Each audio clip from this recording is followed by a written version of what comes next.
Corona की दूसरी लहर भारत में तबाही मचा ही रही है कि अब तीसरी लहर की भी चेतावनी मिलने लगी है। इसी बीच पॉपुलर इंटरनेशनल टाइम्स मैगजीन ने एक रिपोर्ट जारी की है जिसमें भारत को एयर पॉल्यूशन या कहें कि वायु प्रदूषण पर एक बड़ी चेतावनी दी गई है।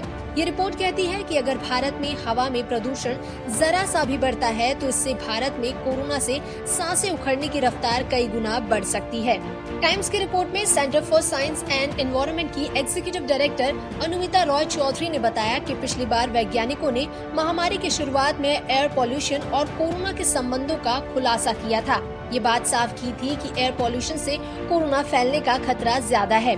भारत में तो कई ऐसे शहर हैं जो दुनिया के सबसे प्रदूषित शहरों में गिने जाते हैं, क्योंकि ऐसी जगहों पर जो लोग रहते हैं उनका रेस्पिरेटरी सिस्टम पॉल्यूशन की वजह से कमजोर होता है। अब ऐसे लोगों को अगर कोरोना वायरस ने जकड़ लिया तो उनके फेफड़ों की हालत तो खराब हो ही जाएगी।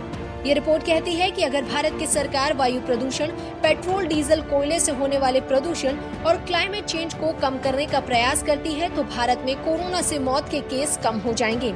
अगर ये सारी चीजें नहीं की गई तो अगले 30 सालों में भारत में रहना मुश्किल हो जाएगा। पिछले साल दिसंबर में कार्डियोवास्कुलर रिसर्च जर्नल में पब्लिश एक रिपोर्ट के मुताबिक पार्टिकुलेट मैटर यानी कि पीएम प्रदूषण से लोगों को क्रॉनिक एक्सपोजर होता है। ये प्रदूषण पराली जलाने, गाड़ी के धुएं और इंडस्ट्री के धुएं की वजह से होता है।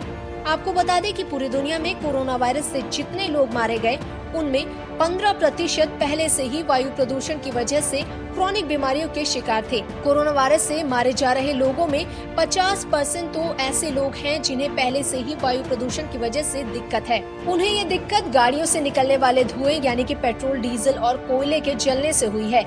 लगातार वायु प्रदूषण वाली जगह पर रहने से या गुजरने से दमा, डायबिटीज या फेफड़ों या दिल संबंधी कई तरह की बीमारियां हो सकती हैं।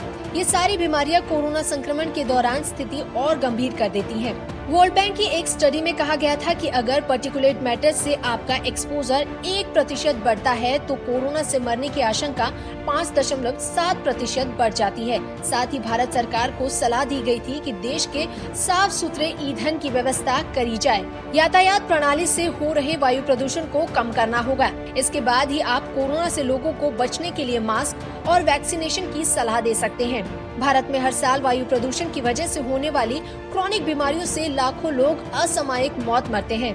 इसी तरह से चीन में भी होता है। भारत में जरूरत है सबसे पहले लोगों को जागरूक करने की, उसके बाद क्लीन एनर्जी को लाने की आवश्यकता है। अगर भारत की सरकार वायु प्रदूषण, पेट्रोल, डीजल, कोयले से होने वाले प्रदूषण और जलवायु परिवर्तन को कम करने का प्रयास करती है तो उससे जल्द ही कोरोना महामारी से निजात मिलने की पूरी संभावना है। अगर ऐसा नहीं भी होता है तो कोरोना केस कम हो जाएंगे। अगर ये सारी चीजें नहीं की गई तो अगले 30 सालों में भारत में रहना बेहद मुश्किल हो जाएगा।